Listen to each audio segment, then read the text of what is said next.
Good morning, everyone. How is everyone this morning? Excited. Are you excited? Yes. I'm excited too. Okay, so first things first, I just want to let you know, because I've had a lot of questions about it already this morning. Yes, we are in negotiation for a larger space. No, I don't have any answers around what that means yet, but I am trusting that this coming week we will have more answers and be able to give you a time frame of when we are going to be moving into a larger space. So that's exciting.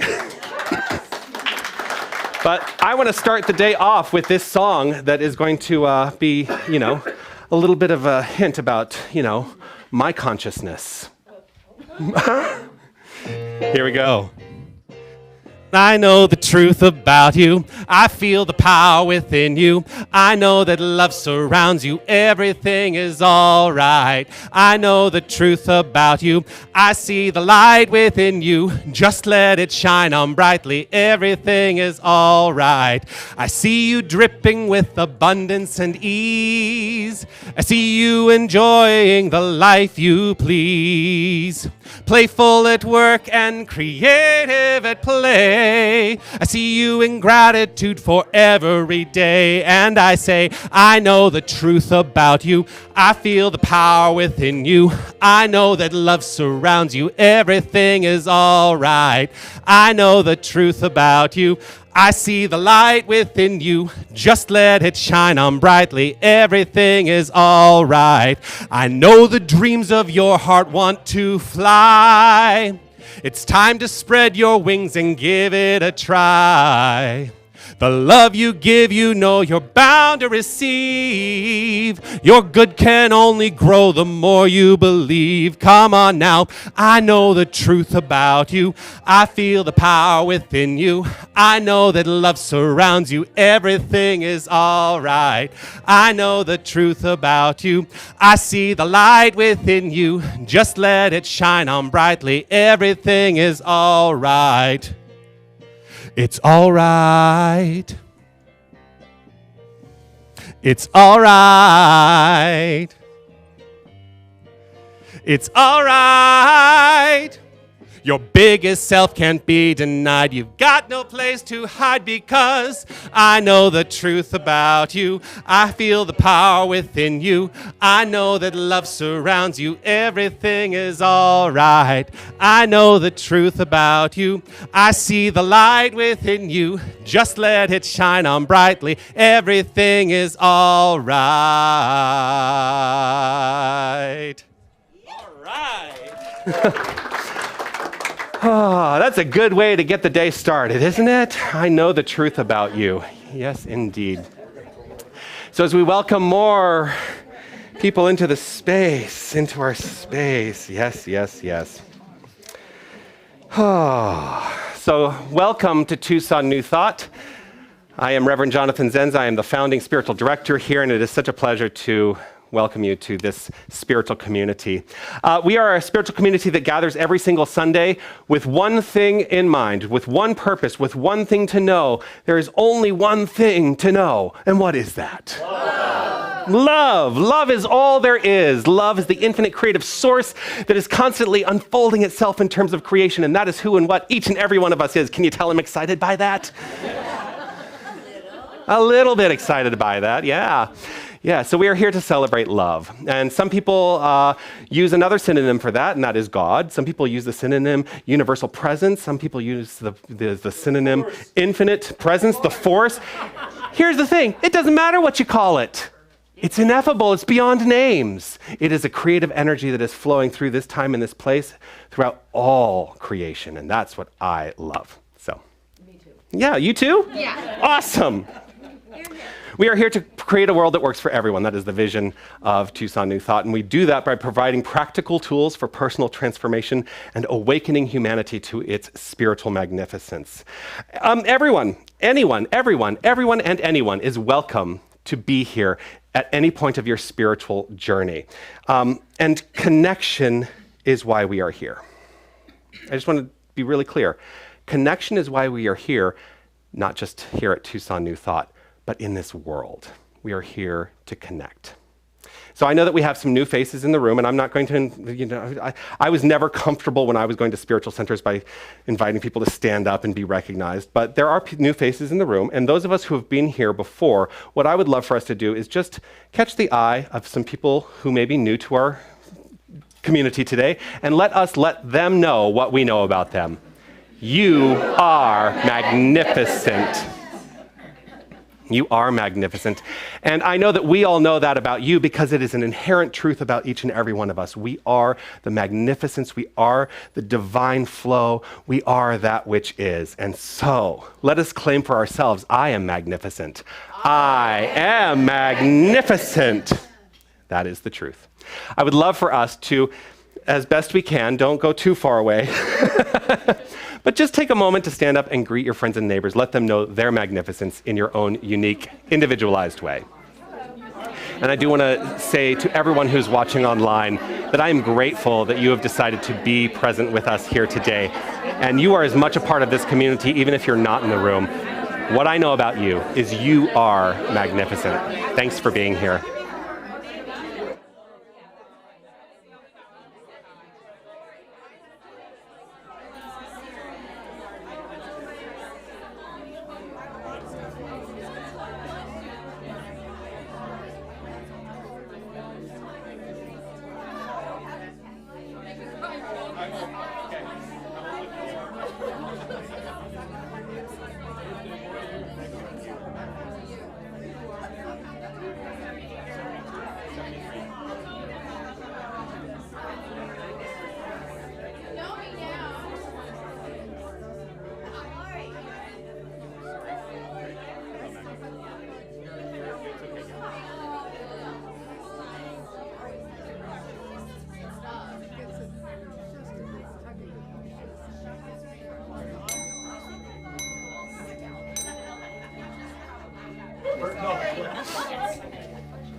You.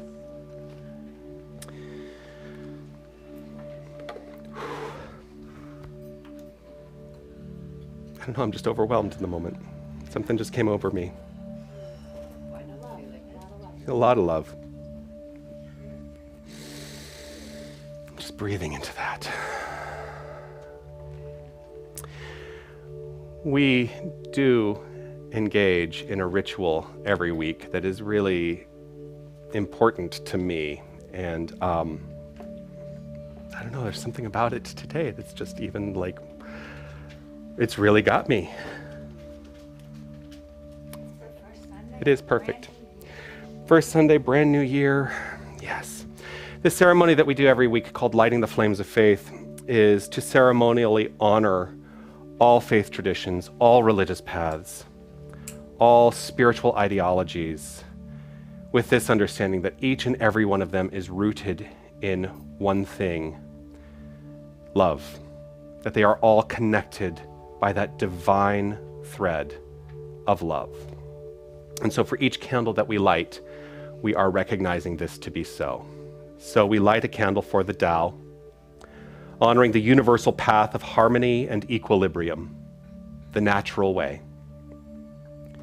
We light a candle for the shamanic traditions, honoring the beliefs and practices of all indigenous peoples, the way of primal spirituality. We light a candle for Hinduism, honoring the path of knowledge, action, and devotion. We light a candle for Judaism, honoring the ethical path of living by sacred law. We light a candle for all forms of Buddhism, honoring the Four Noble Truths and the path of compassion. We light a candle for all forms of Christianity, honoring the Christ consciousness as the path of love. We light a candle for all forms of Islam, honoring the path of submission to the divine will of love as the highest calling. We light a candle for the universalistic religion of Baha'i, honoring the path of unity and peace. We light a candle for all forms of new thought, honoring the metaphysical path of mental healing through the practice of universal spiritual principles. We light a candle for all those who are as yet unaware of the power and presence of Spirit in their lives, and for the space that we are holding for them, and for all faith traditions unnamed in this ceremony. I'm going off script for a minute. I had a question once around that particular candle when I recite, we light a candle for all those who are as yet unaware of the power and presence of Spirit in their lives. And somebody asked me once, well, does that mean that we expect them to become aware? And I think my answer to that is no. Our understanding of everyone in our community, everyone that we interact with, doesn't mean that they have to know who they are. Our job is to know who we are and know who everyone is. So I just wanted to say that because, it does seem to indicate that we would expect them to at some point know. There will be people who may never know, and that's okay. We know. We know that about them, yeah. So this final candle we light is a candle to represent the healing of any circumstance that requires divinity to be revealed. And that is the true nature of healing, the revelation of the divine in any circumstance. So this is your candle for whatever is in your mind and in your heart that requires the light. Thank you. I invite you to direct your attention to the candle on your left. I was about to say stage right. Can you tell my background? This is our peace candle, and I choose to keep this candle illuminated through our experience with the understanding that as we keep it eternally illuminated, it is representative of the eternal illumination of peace in our hearts. And so we use these words, a modified prayer for protection by James Dillett Freeman, to honor this notion. So if you would say this with me. Truly, the light of peace surrounds us, the love of peace enfolds us, the power of peace protects us, and the presence of peace watches over us. Wherever we are, peace is.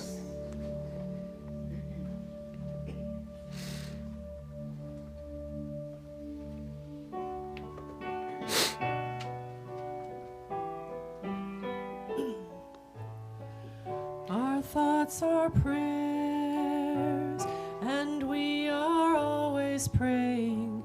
Our thoughts are prayers. Take charge of what you're saying.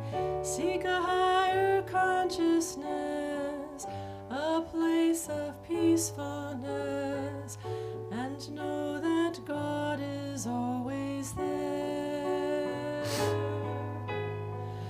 And every thought becomes a prayer.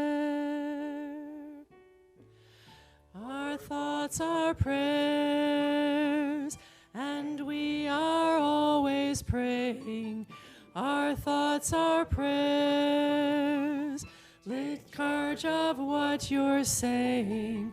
Seek a higher consciousness, a place of peacefulness, and know that God is always there.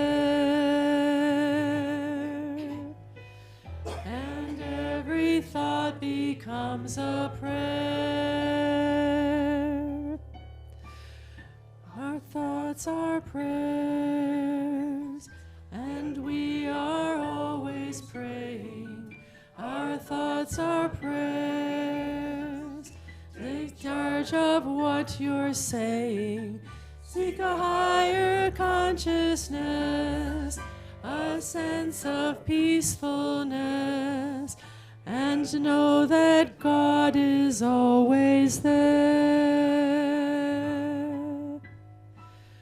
And every thought becomes a prayer.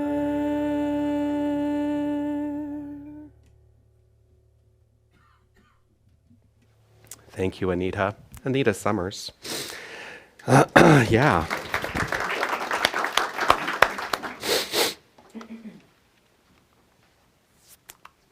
Thank you. Our reading, reflection, and affirmation today is being provided by a magnificent light in my life who has brought me so many blessings and such joy, and it is my pleasure to bring her to you today. And I know that she has something that will deeply inspire all of us. Please welcome Reverend Jerry Stropmeyer.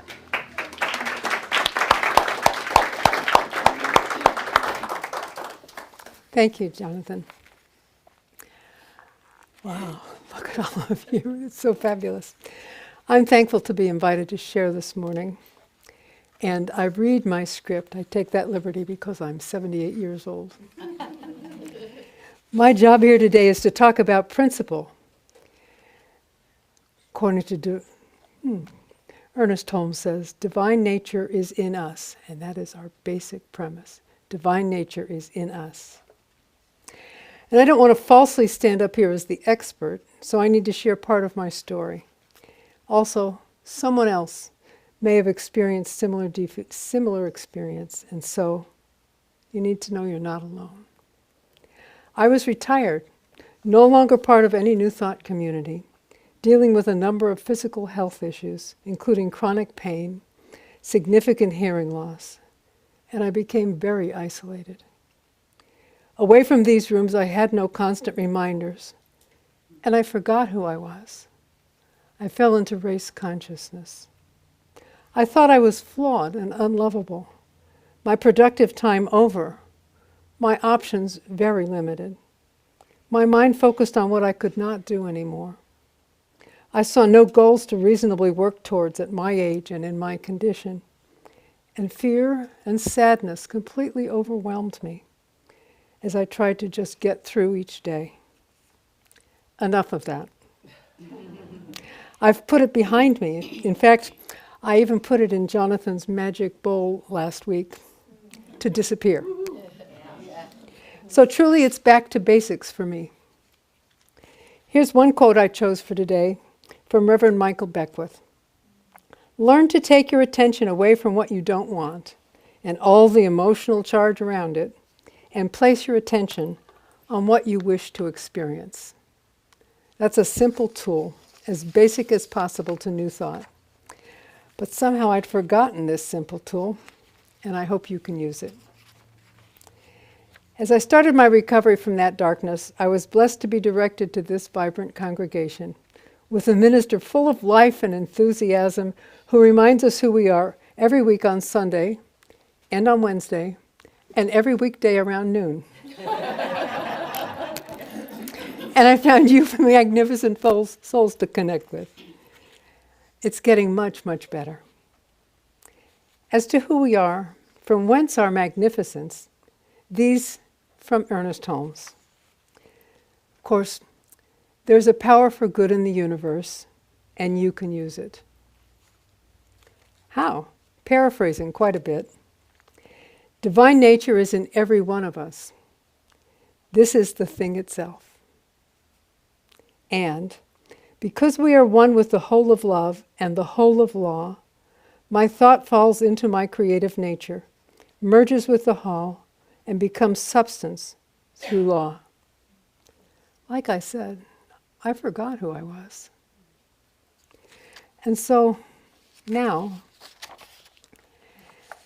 accepting that God is always God, regardless of my emotional storms or present circumstances, I affirm and know that I am of the mind and nature and heart of God, the universal love intelligence through which all substance takes form. I am the love and peace and life of spirit born into this human form. Thus I see good and every more good in me, as me, for me, and everywhere I look. Specifically, deep inner peace and clarity of mind and heart, health, energy, and optimism are already inherent in me. They are uncovered and ever more dominant in my life experience as my life is powered back up. I release these words with deep gratitude into the law of love. And so it is. Amen and amen. Thank you so much.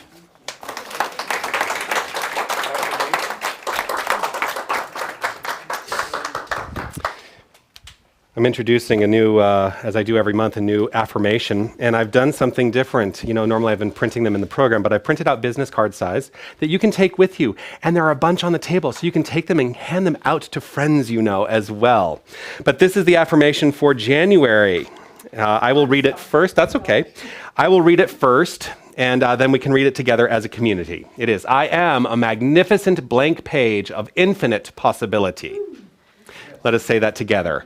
I am a magnificent blank page of infinite possibility. Well, you said that with such authority that I'm going to accept that we only needed to say it once. Yes. Thank you, Jerry. That was wonderful. You are a blessing, like I said, to my life. And I am grateful to you every single day.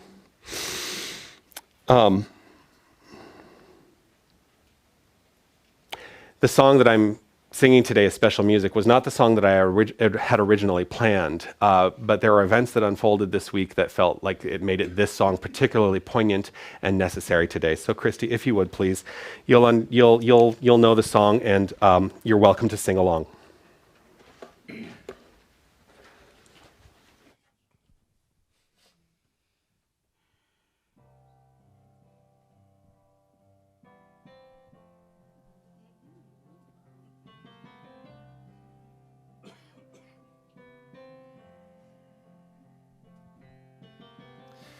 Imagine there's no heaven. It's easy if you try. No hell below us. Above us only sky. Imagine all the people living for today. Imagine there's no countries. It isn't hard to do. Nothing to kill or die for, and no religion too. Imagine all the people living life in peace. You may say I'm a dreamer, but I'm not the only one. I hope someday you'll join us, and the world will be as one. Imagine no possessions. I wonder if you can. No need for greed or hunger. The brotherhood of man. Imagine all the people sharing all the world. You may say I'm a dreamer, but I'm not the only one. I hope someday you'll join us, and the world will live as one.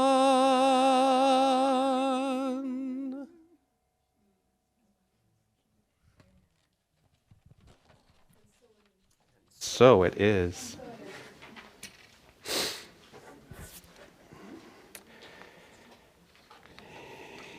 You know,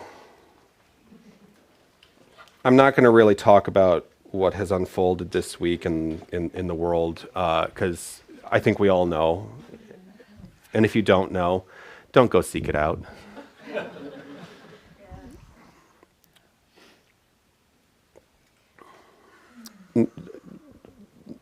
What comes up for me, though, is what I wrote on Facebook a little bit earlier, and that is that, well, I can't remember, I didn't write it down because I wasn't really planning on saying anything about it, but the notion that, here's the deal, violence begets violence. That's just all that there is to it. And we in this room have the power to stop it.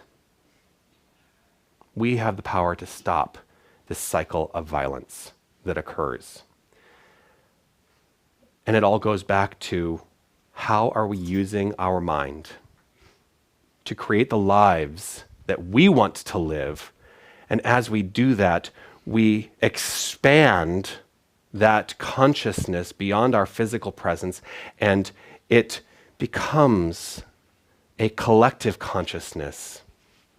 It has to start with each and every one of us, and it takes work, because we can very easily fall into the trap, essentially, of listening to the news and falling into a collective consciousness that is not in service to what it is we would like to experience. It's super easy. I am a news junkie. I know people are like, what? It's true, and I'll tell you why. Because I watch the news because that becomes my prayer list. That's what I do. I watch the news and I say, these are the things that I perceive happening in the world, and I know that I, one alone in consciousness with the infinite, constitutes a complete majority, Ernest Holmes says. I know that I can do something about it, so I lend my consciousness to the healing of the world. It is the first Sunday of the year. And it is traditional for religious science centers, for centers for spiritual living, for science of mind churches, to talk about the first 4 sections in the book, The Science of Mind. And those first 4 sections actually are not the first 4 chapters. Everybody says it's the first 4 chapters, but if you look, it's actually the introduction to the book. The first 4 sections of the introduction are the thing itself, the way it works, what it does, and how to use it. So today, we are beginning with the thing itself. And the funny thing is, I'm not even going to be talking about a lot of the stuff in that chapter, in that part of the book. Because what I think it is important that we all understand is the thing itself is us. That's what it really boils down to. If we're going to talk about getting back to basics, which is the theme for January, if we're really going to talk about getting back to basics, it is important. The basic fundamental principle of this philosophy is we are God, which makes some people feel really uncomfortable to make that claim. And I spoke about it in the 9 o'clock gathering today. When the first time I heard my mentor in ministry get up on the stage in North Hollywood and say, I am God, I was like, what? Right? Because I was rooted in that previous consciousness that said, well, that's blasphemy. I wasn't even brought up Christian. But it is so part of our society that was my immediate response. And here's why and so I've changed it, because I have come to the place of understanding now that I can stand before you and say, I am God. And so are you. Because that was what was missing for me, was the recognition that if I know who I am, I must know it about every single person in my sphere of experience. Not just in my sphere of experience, but everywhere. Everyone. Each and every one of us is God. Imagine wow, that song. Talk about someone who was rooted in the philosophy, although he didn't call it the New Thought philosophy, although he may have, I don't know, I don't really know his story, but this is a man who was so far ahead of his time in so many ways and brought to this world such a message that I think is so profoundly important, and lost far too early. Really, what a genius, a magnificent genius. that was lost when John Lennon made his transition. This song speaks to the vision that we hold here, creating a world that works for everyone. And that's, I think, why I keep resonating with it, and it's always been resonant in my life. And you know what? This is maybe the 4th or 5th time I've sung it as the special music on a Sunday, because it just keeps coming back, and today it just felt necessary. But I want to ask this question.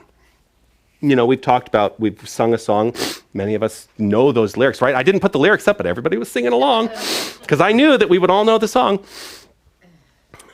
But it begs the question, and this is rhetorical, what is the world we want to live in? What is the world we want to live in? Because that is a vision for a world I want to live in, for sure.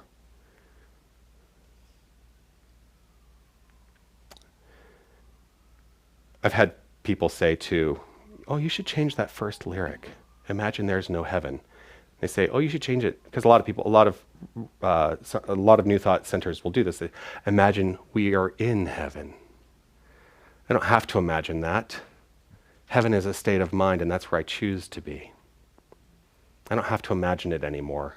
I have really rooted my life in the practice of these principles to know that I am living in heaven right here and right now, irrespective of the circumstances I see in the world. I know where I am. I know who I am. And again, as I embody the principle, it expands beyond my physical beingness to affect the entire world. So that's creating a world that works for everyone. But there's got to be a practical way to do that. So the question after, what is the world we want to live in, is this: how does science of mind accomplish this? Right? Because it's lovely to come here and feel inspired, and I feel so good when I leave on a Sunday. But what are you doing for the rest of the week? How are you practically putting these tools into practice? Because it's personal work. And that's another thing that people sometimes don't want to hear. It's personal work, it is work, and it continues to be work until it's not anymore, because you've embodied a new way of being.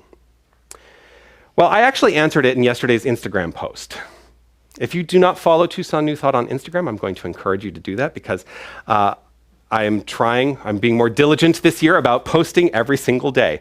Yesterday's Instagram post said this: the study of the science of mind is a study of first cause, spirit, mind, or that invisible essence, that ultimate stuff and intelligence from which everything comes, the power back of creation, the thing itself.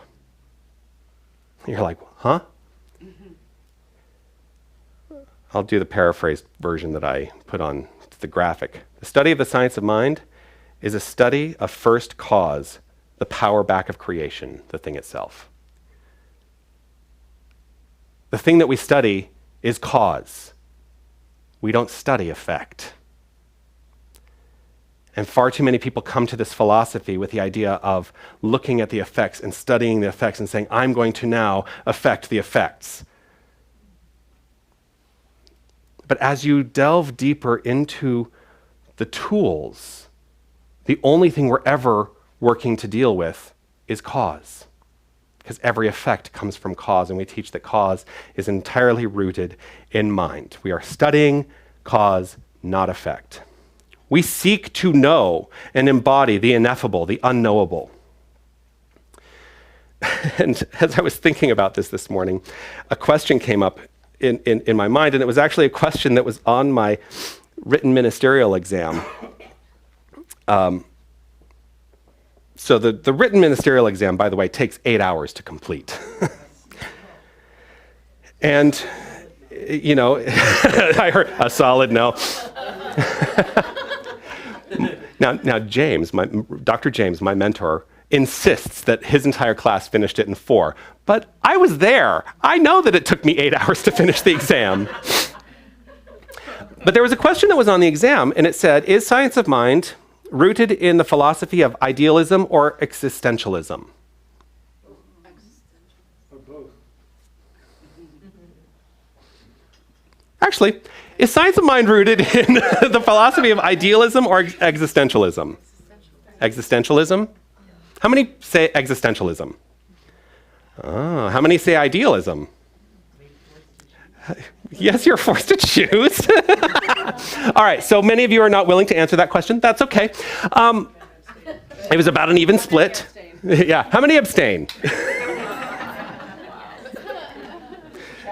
Well, here's the thing. To know, you would really have to have studied philosophy, and not everybody has studied philosophy. The funny thing is, we studied the philosophy, but we never gave it a name. We didn't understand that the philosophy we were studying was rooted in what was commonly accepted as a named philosophy. So the answer is not existentialism. The answer is idealism. Idealism is the group of metaphysical philosophies which assert that reality, or reality as humans can know it, is fundamentally mental, mentally constructed. That is idealism. Right? Like, unless you really looked at it, you wouldn't know that. And the thing is, I got the answer wrong too on the exam. I'm glad it was one of the few answers I got wrong, because I might not be here otherwise. No, I would have been here eventually. Yeah, right, 16 more hours. While we had studied the school of philosophy we were being asked about, it had never been identified by that name to our class. So I know when I teach ministry, my class is going to know the branch of philosophy that is being studied. So I guessed I got the answer wrong. But the reason that I bring this up is because I didn't know that I was an idealist. I didn't know that until it was pointed out to me. I was like, oh, I guess I am. Because existentialism is a little bit heavier. It's rooted in, we get to make our choices as human expressions, and that our experience is separate. And that's the key. In existentialism, every human is having a separate experience. Yeah. So I choose to be an idealist. And I choose to set my mind aright. We are spiritual beings living in a spiritual universe governed by our use of a spiritual law, which is the law of cause and effect. That's the divine principle. If you know nothing else leaving here today, that's what I want you to know. We are spiritual beings living in a spiritual universe governed by our use of a spiritual law, the law of cause and effect. That's the whole philosophy. Every branch of the New Thought philosophy comes back to this. Unity, divine science, religious science, we are all rooted in that notion. There's one power and one presence, and we are that power and presence, and our lives are unfolding based on a law of cause and effect. So that's what it is to get back to basics, to understand that and embody that so deeply that we can't know anything else, and we experience nothing else. That, for me, if there is a goal, that for me is the goal. And in that goal, I know that there's always going to be work to do to embody the goal even more. Because if it is inevitable and if it is ineffable and infinite, there's always more to know. So what if we started with that there is a life principle that is spiritual in its nature? What if we all started there and let go of our attachment to further defining what this thing is, the thing itself? Let's let go of all the mucky stuff that we can mess this philosophy up with. You'll see, I love this book, The Science of Mind by Ernest Holmes, and I know I refer to it a lot, and I do random readings, and the thing about Instagram this year is that it's all going to be quotes from The Science of Mind. But those first four, the part of the introduction that goes from page 25 to 60, that's all you need to know. Right? That's mucking it up and making it confusing and making it, ultimately, I've had so many people come up and say, I have tried reading that book, right? And like, I can't. And I always tell people, don't start with this book. Don't ever start. If you're new to this philosophy, do not start with The Science of Mind. Start with The Power of Decision by Raymond Charles Barker. That's the whole philosophy right there. I'm so glad I put books up there that I can always reference. So if we let go of further definition and we come to know who we are, which is covered in those first four chapters, we call it, those first sections of the introduction, if we truly embody that, then here's the thing. Knowing who we are means we must now construct a way of actively engaging the law of cause and effect, and that is what we do. We teach steps of prayer. We teach what we call spiritual mind treatment, and don't get caught up in the name that we use to describe affirmative prayer. We teach 5 steps of prayer. Very quickly, recognition, unification, declaration, gratitude, release. I'm not going to go into a lecture right here because that's for class time, but here's what I want you to know. The first 2 steps, recognition, which means God is all there is. Unification, and that's who I am.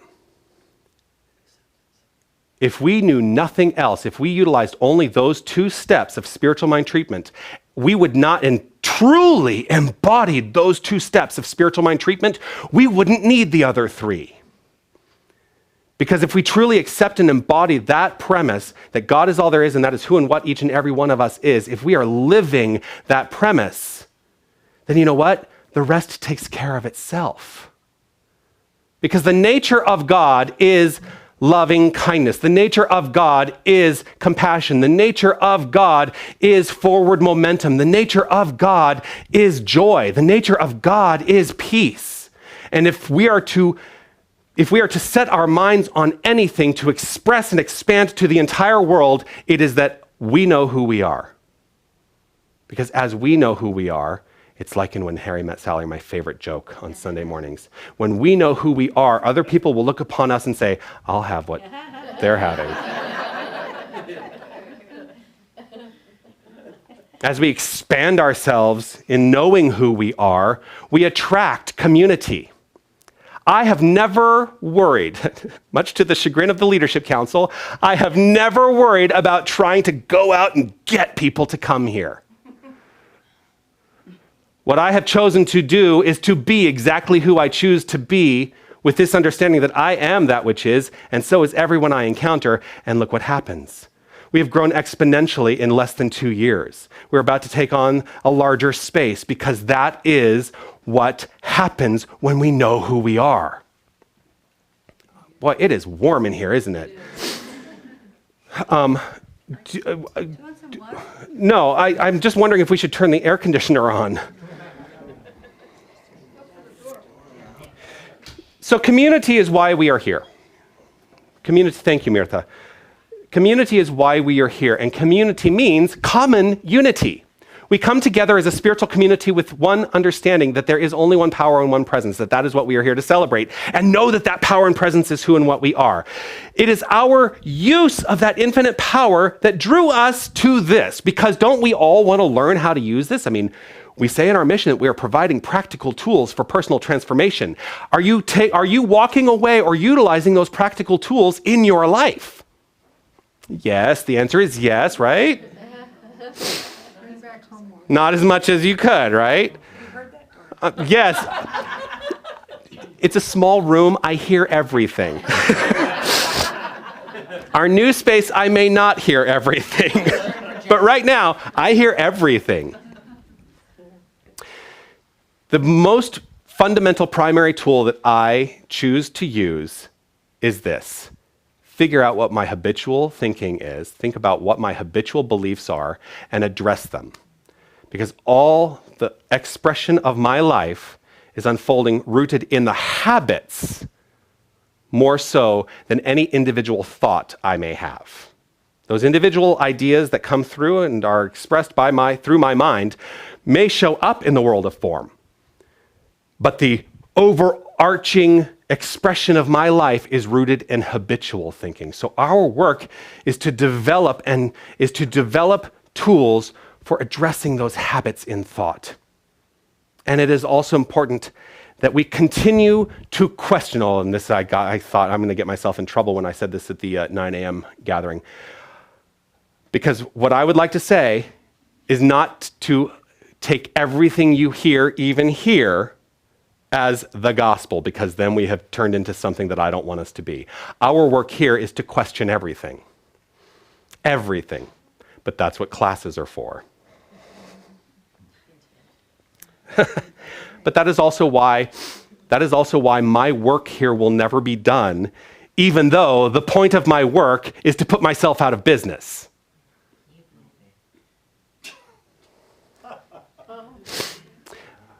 It is not that I have little faith. It's because I understand the nature of this thing itself. The nature of the thing itself is infinite.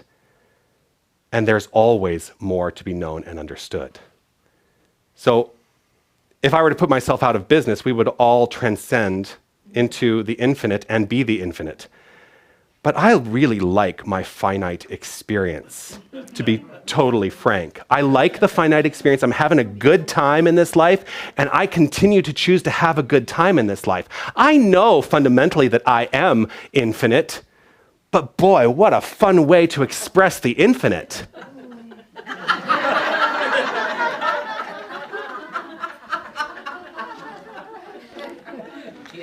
Also, what it's going to require to put me out of business is that we all collectively must understand who and what we are.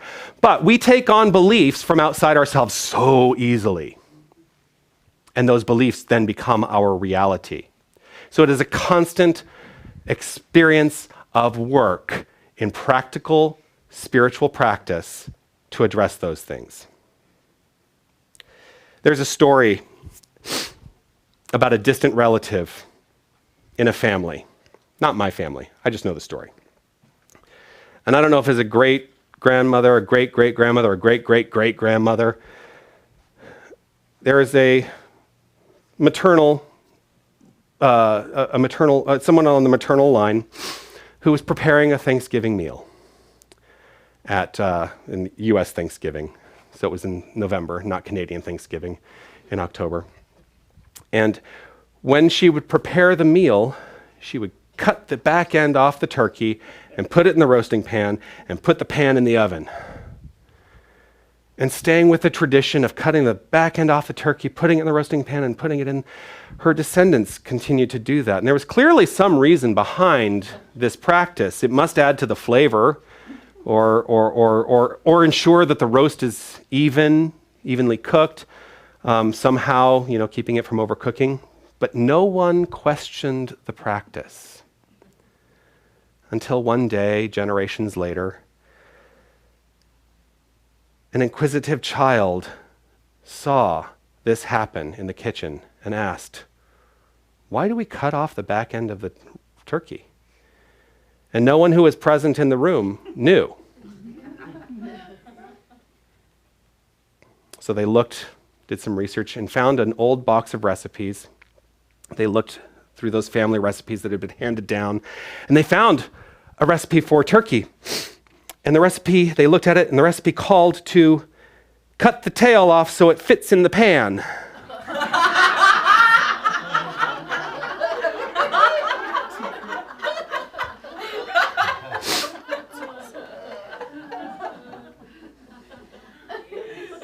But how easily we can fall into the trap of thinking that we're doing something for a purpose that then becomes our belief system and becomes tradition and habit, and it actually has nothing to do with what we think it has to do with. We subconsciously accept things all the time, so the work is always to address what is happening at the subconscious below the level of awareness, what we're accepting below the level of awareness. And it may be rooted in an idea that is no longer serving us, but boy, it's so easy to get trapped in that. So it is constant work, and I'm so grateful that you mentioned, Sunday morning and Wednesday night and every day about noon. I go online every single day, and I invite you to join me in that practice. If you're on Facebook, I know not everybody's on Facebook, but I do a Facebook Live about 10 minutes every single weekday to say, here's what I want to talk about today, and here's an affirmative prayer rooted in that idea. And I'll tell you what, I'm not doing it for you. I'm doing it for me, because it's part of my spiritual practice. And you know what? I do it because it holds me accountable to be putting it out there publicly, so you, by joining me there, are holding me accountable to my spiritual practice. And that is how we can encourage each other as a spiritual community as well. So there are things that we take on. They may have benefited some at one point, but do they continue to serve us? That's the big question. Is there anything in your life that you can, and this is rhetorical, is there anything in your life that you can look to that says, this is an idea that no longer serves me? Maybe let go of one idea today. Maybe choose to let go of one idea today. Because ultimately, you're the one in charge. You are the one in charge. Ernest Holmes, like I said before, he said to learn, you said this. No, did I say it? Might have been in the 9 o'clock. See, it all becomes a big amalgam of I don't know when I said it. But Ernest Holmes said this: to learn how to think is to learn how to live. To be very clear, it is not to learn what to think.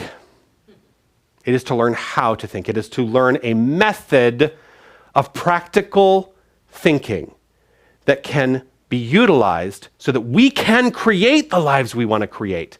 But it is not about deciding that God is some overarching being out there that is passing judgment on us. I don't hold to that. I choose not to hold on to that any longer. I was not brought up Christian and I had that idea. A belief that rooted itself into my experience below the level of awareness. See how easy it can happen? I am an idealist.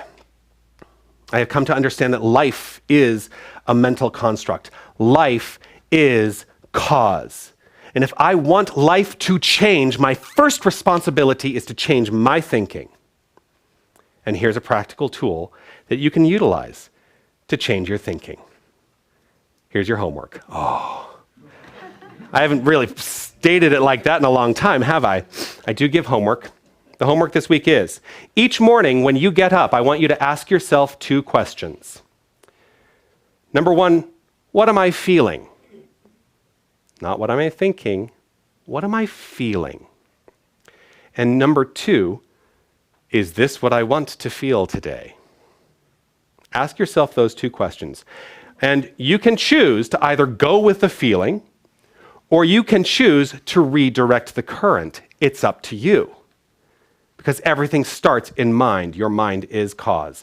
The study of the science of mind is a study of first cause, spirit, mind, or that invisible essence, that ultimate stuff and intelligence from which everything comes, the power back of creation, the thing itself. This is actually a very user-friendly philosophy. Oh, I see a bee. So just be aware, if anyone has an allergy to bees, there is a bee in the room. I don't know if it's a stinging kind, but just be aware. And if we invite it to make its way back outside, that would work. It's a universal, the philosophy is a user-friendly philosophy. Okay, everybody's focused on the bee now. Should never have pointed it out. Back to me.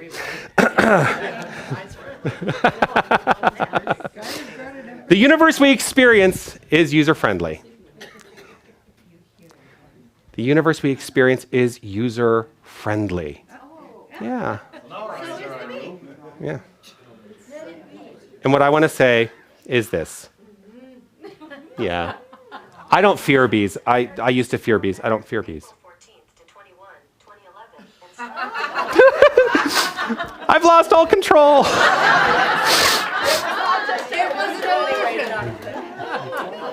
Yes, the concept of control was an illusion. Because I have 3 more things, 3 more sentences, and then I'm done, I promise. The universe is user-friendly. Be patient with yourself in using it. Be patient. Be patient. You're hearing it, right? I'm trying to move on. I am trying to complete my talk today. And this is the way that I choose to complete it today. If we're beginning with the thing itself, you are the thing itself. That's where we begin. Namaste.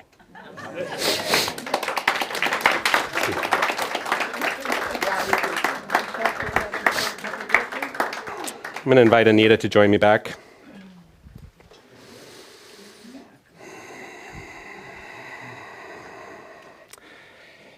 And where did I put? Oh, there it is. I'm just going to grab this. We're going to end with this chant that was written by Eddie Watkins Jr.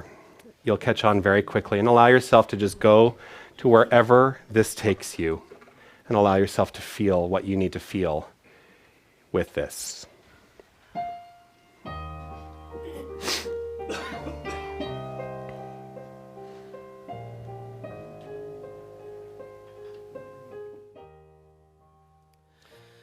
God is, I am, right here, right now, right here, right now.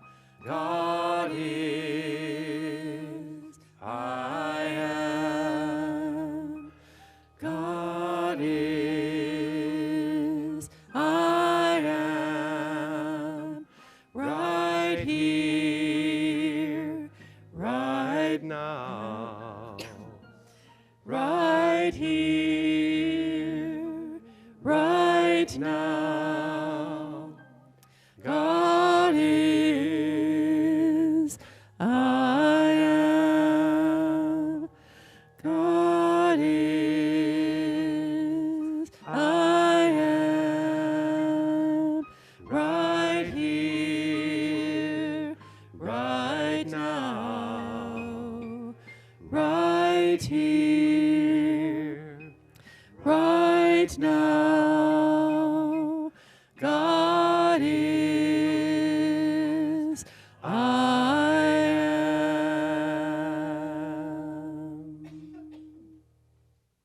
And so it is. You would. I'm going to invite Carrie Munn Pierce to join me up here today. There you are. Get a microphone. You get a microphone. So I am feeling, do my homework really quick so I'm done. No, I'm just kidding. I'm feeling a lot of gratitude. And there is something that might be below the level of awareness for Jonathan, but not for the community. And so I'm going to bring that right to the surface right now. Yesterday was a special day. It was January 4th means Jonathan is starting another cycle around the sun. And so I don't know if I could ask you to jump in. Let's just a cappella. Do we have a plan for it? Oh, there's already a plan. When is it happening? Oh, okay, we're on a good show. All right, below the level of my awareness. There's already a plan. So never mind, you didn't hear anything. Nothing's happening here. But what's really important is that Tucson New Thought is a community that is entirely supported by your generosity. Let's get on to what we're talking about here. Jonathan's birthday is a great thing to celebrate, and actually we've been spreading around on Facebook this opportunity to allow expansion to happen in this community. It's already happening, and so what we look to you for is your support.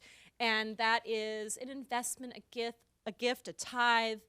Doesn't matter what we call it. It is about love. It is about flow. It is currency.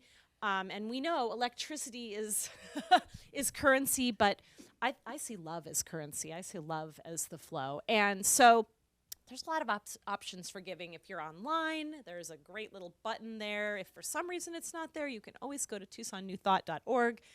There's a button there. And support this growth, this expansion, support, love your spiritual center. We're going to talk about that. Cash, check, credit card is available. And so I just want you to know I honor your commitment to this mission and vision. There are people here that have been probably below, I'm just going to keep using below the level of awareness because I'm really liking that. That, to the entire community, there's there's a lot of support going on and a lot of love going on. And so I just want you to know how grateful I am for that. Grateful to be able to watch this community grow and see Jonathan's mission and vision that I have been watching for over 10 years become the fruition and reality. And so thank you for sharing your blessings. And the way we'll do that together is by reading the divine giving this statement here. So let's join together and read this. Divine love consecrates my gift. It goes forth to heal, prosper, and bless. It is evidence of my conviction that spirit is the source and substance of my supply. I joyously contribute to the vision of my spiritual center, knowing it returns to me multiplied abundantly. Thank you. We're doing something a little differently today. Want to hit it? Yes. Well, oh.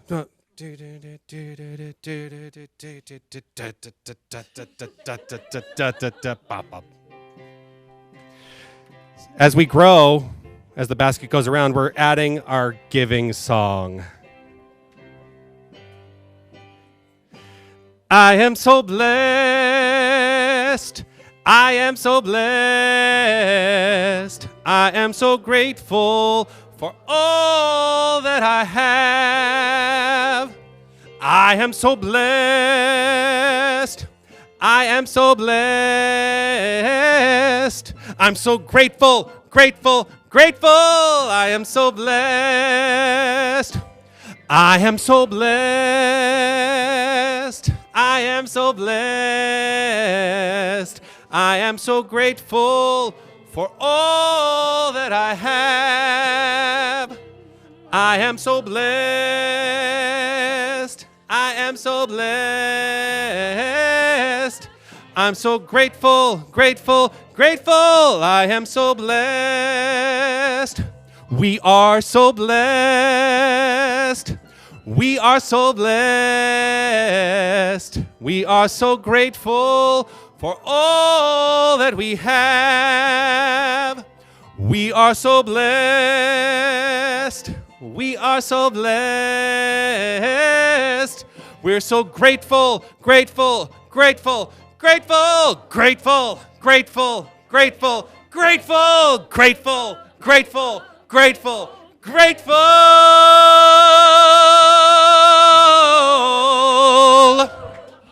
We are so blessed.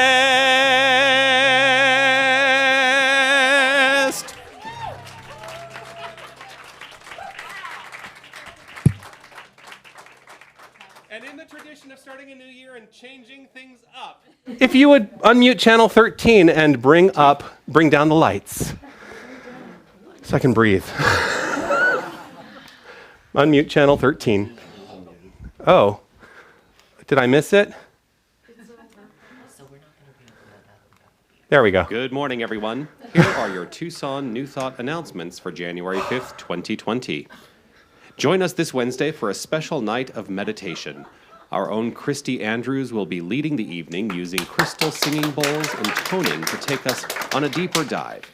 Join us Wednesday at 6 p.m.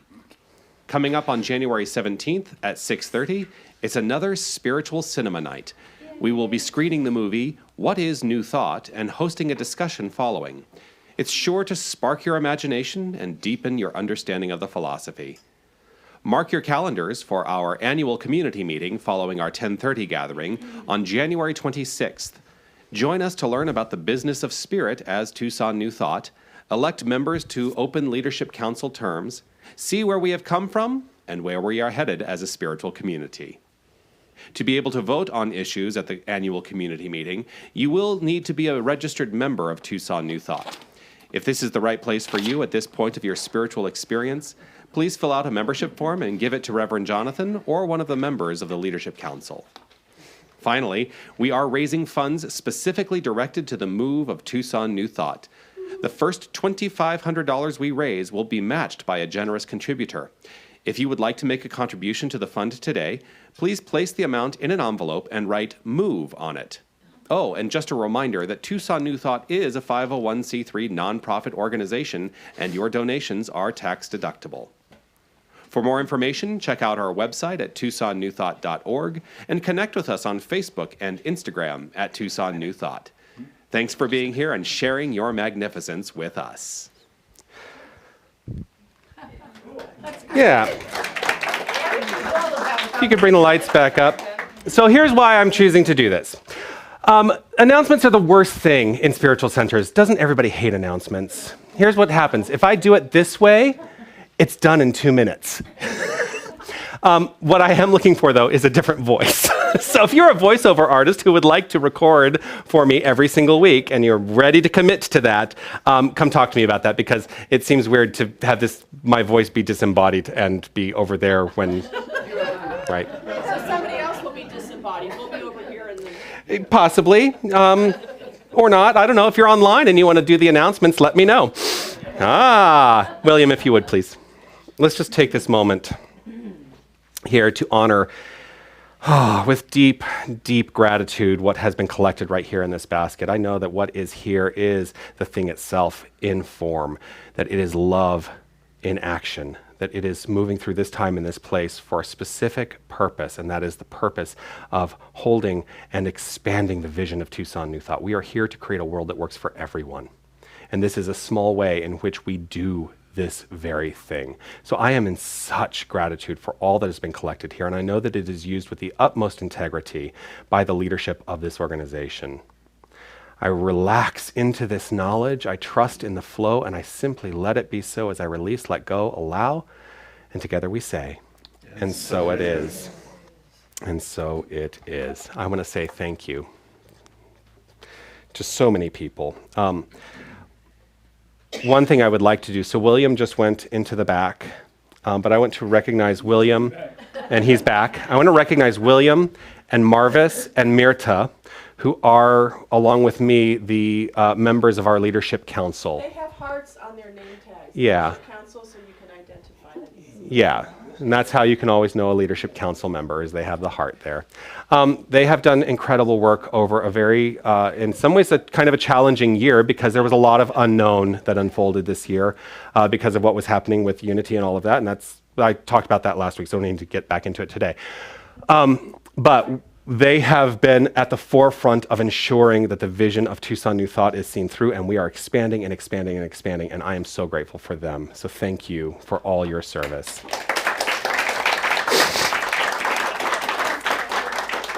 Let us thank Aiden Pierce for his work on our technical aspects of service, the sound and the webcast and everything. I want to say thank you to everybody who's provided hospitality and some snacks today, William and Anita, and I know that you brought something today too. Yes, and Christy. Yeah. I want to say thank you to Mirta, who was our greeter today. I want to say thank you to our reading and reflection master, Reverend Jerry. Thank you so much. I want to say thank you to Anita for your service in... Yes, I want to say thank you to Carrymon. I just want to say thank you. I want to say thank you to Christy for the brilliance that she brings musically. Thank you so much. Thank you, Jonathan. Thank you. And I want to thank each and every one of you for making your presence known here today. I know that we've gone a little bit longer than we usually do, but I was just in it today, and I hope you were too. I want to say thank you to everybody who's joined us online. But let's finish the day taking it up a notch with this great song.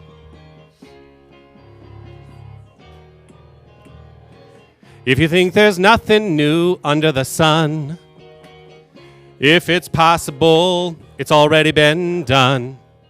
If you think the stage has all been set, think again. You ain't seen nothing yet. The sun'll come up with the wave of your hand. You're smack dab in the middle of the promised land. It all turned out just the way that you planned. Believe it, you will see it. If you think you finally made your bed, and there ain't nothing down that road ahead. If you think this is as good as it gets, wanna bet? You ain't seen nothing yet. The sun'll come up with the wave of your hand. You're smack dab in the middle of the promised land. It all turned out just the way that you planned. Believe it, you will see it. Believe it, you will see it. And you ain't seen nothing. You ain't seen nothing. You ain't seen nothing yet. And you ain't seen nothing. You ain't seen nothing. You ain't seen nothing yet. And you ain't seen nothing. You ain't seen nothing. You ain't seen nothing yet. And you ain't seen nothing. You ain't seen nothing. You ain't seen nothing. You ain't seen nothing yet. Make it a great week, everyone.